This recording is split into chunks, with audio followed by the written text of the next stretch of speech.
Si l'Irlande est à Épinay, la Bretagne, elle, est au studio de Boulogne. 6 bigoudens authentiques y retrouvent le décor familier de leur église. Seul petit changement dans leurs habitudes, leur curé a maintenant les traits d'Alain Delon. Entouré de Nathalie Delon et de Paul Meurice, il produit et interprète doucement les basses que réalise Jacques Deray. Vous tassez sur vos fauteuils, vous vous tassez. Là, voilà. Vous tassez. On est des grandes dévotes ou des petites dévotes? Oh, vous êtes des grandes dévotes. Adieu, veuve, le Cronan. Adieu, veuve, Planqueton. Veuve Chenu. Veuve Ternevas. Pardon? Le Cronan. Ah, c'est vous, le Cronan. C'est moi, le Cronan. Je vous demande pardon. C'est rien. D'accord. Et quel effet ça vous fait de faire du cinéma? Ça me fait du plaisir, quoi. De voyager, de travailler. Bien, quoi. La première fois que je viens à Paris aussi. Première fois que vous venez à Paris? Oui. Monsieur Alain Delon, qu'est-ce que vous pensez de lui comme curé, Je comme... pense bien, il est comme... On a chez nous aussi, comme ça aussi, quoi. Votre recteur, vous trouvez qu'il ressemble à Monsieur Delon? Il fait le même service. Le même service? Oui. Mais votre recteur, qu'est-ce qu'il pense de votre carrière au cinéma? Ah ben, je l'ai pas vu depuis. Je sais pas qu'est-ce qu'il va nous dire. Ah bon? Non. Vous pensez qu'il sera content, que ça va le fâcher? Ah ben, on va s'arranger avec lui sûrement. D'une manière, d'une autre, qu'il parle pas, ce sera le même prix. Je voudrais à vous, mes plus fidèles ouailles, je dois quelques explications. La vie m'appelle ailleurs, les épreuves sont très dures. Attendre. Et je viens de m'en dire, voilà, À première vue, on voit bien le rapport entre Doucement les basses, un titre qui fait assez série noire, et ces bigoudens recueillis. Parce que Doucement les basses se passe en Bretagne et que nous sommes dans une église, comme vous le voyez, dans le Finistère, près de Quimper, et que les principales fidèles de cette église sont 6 bigoudens qui viennent régulièrement chaque matin à 6 heures assister à la messe. À la messe d'un recteur qui est Alain Delon. Exactement. Alain Delon, curé, Alain Delon, recteur, comme on dit en Bretagne. Delon, célèbre organiste de concert, a pris la robe à la mort de sa femme. Il s'est vu attribuer une paroisse au fin fond de la Bretagne. Et alors qu'il a retrouvé quand même un certain équilibre, un jour, alors que c'est un grand pardon, une femme arrive, et c'est sa femme. Alors qu'il la croyait morte, elle n'est pas morte. Alors qu'il se croyait complètement libéré de la femme, cette femme qui est la sienne finalement, veut revivre avec lui. Il y a Alain qui vient fermer la fenêtre et qui repart sonner la cloche. C'est un peu Tintin et Milou, mais c'est aussi ce genre de comédie que l'on aime bien, comme les comédies anglaises. C'est pas la grosse bouffonnerie française.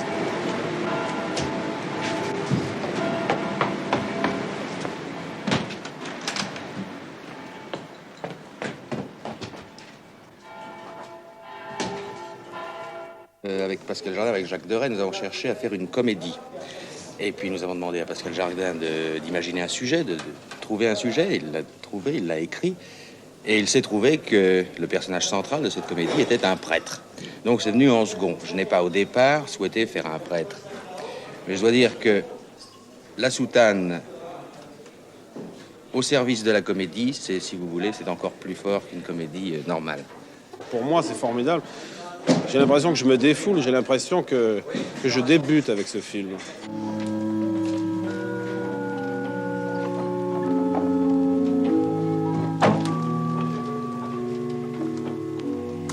Joli, n'est-ce pas? C'est joli, n'est-ce pas? C'est joli.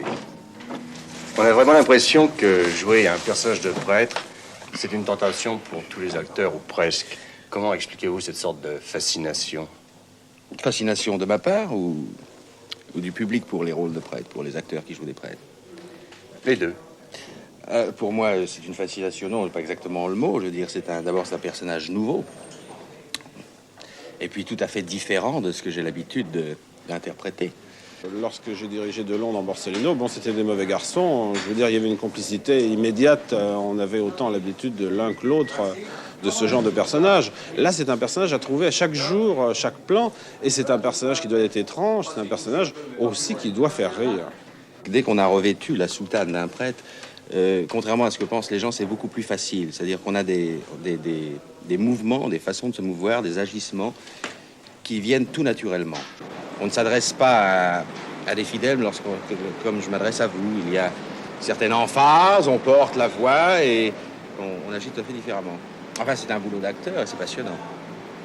Indépendamment de cela, me suis permis de retourner, ce qui ne m'était pas arrivé depuis longtemps, dans les églises. Et j'ai quand même observé certaines attitudes, surtout certains mouvements de bras, certaines ampleurs, certains dégagés dans les gestes. Et puis une certaine façon aussi élocutive, une certaine façon de parler et de s'adresser aux fidèles, compte tenu du nombre de fidèles présents dans l'église et compte tenu de la grandeur de l'église. Adieu, veuve Locronan. Adieu, veuve Blanqueton. Adieu, veuve Chenu. Adieu, veuve Ternevat. Choisir Paul Meurice pour être votre évêque, votre supérieur hiérarchique, c'est une idée de vous? C'est une idée de moi, oui, au départ. Et je dois dire que Jacques Deray est tombé tout à fait d'accord sur Paul Meurice. D'abord parce que Paul est un merveilleux comédien, ça n'est un secret pour personne. Et ensuite parce qu'il convient à merveille à mon supérieur hiérarchique, à cet évêque un peu bizarre. Je ne vous raconterai pas pourquoi, mais vous verrez dans le film. Et à cette sorte de connivence et presque de copinage protectif entre cet évêque et ce jeune abbé, un peu par accident.